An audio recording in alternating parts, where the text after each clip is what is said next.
இப்பேற்பட்ட உயர்ந்த சுபதினம் நம்முடைய ஜெகதாச்சாரியரான எம்பெருமானாருக்கே ஆச்சாரியரான பெரிய நம்பிகளுடைய திருநக்ஷத்திரம். இப்பேற்பட்ட உயர்ந்த சுபதினத்தில் மார்கழி கேட்டையின் மகனியர்கள் என்கிற தலைப்பில் சில வார்த்தைகள் உபன்யசிக்க அடியேனுக்கு ஆச்சாரிய நியமனமாகியுள்ளது.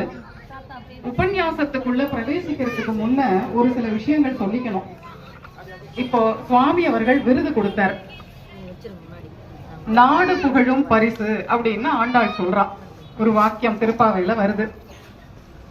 அதாவது அதுக்கு வியாக்கியானம் பண்ணும்போது உரையாசிரியர்கள் என்ன சொல்றா, பொதுவா யாருமே ஒருத்தருக்கு ஒரு பெருமை கிடைச்சா சந்தோஷப்பட மாட்டா, அசூயப்படுவா. இவனுக்கு வந்து வாழ்வை பாரு அப்படின்னு நினைப்பா, அசூயப்படுவா. ஆனா பகவான் இடத்துல இருந்தும் ஆச்சாரியன் இடத்துல இருந்தும் நமக்கு ஒரு சம்மானம் கிடைச்சதுன்னா அசூயப்படுறவர்கள் கூட சந்தோஷப்படுவாளாம். அப்படி சித்தத்தை சுத்தி பண்ணிடுமா அது.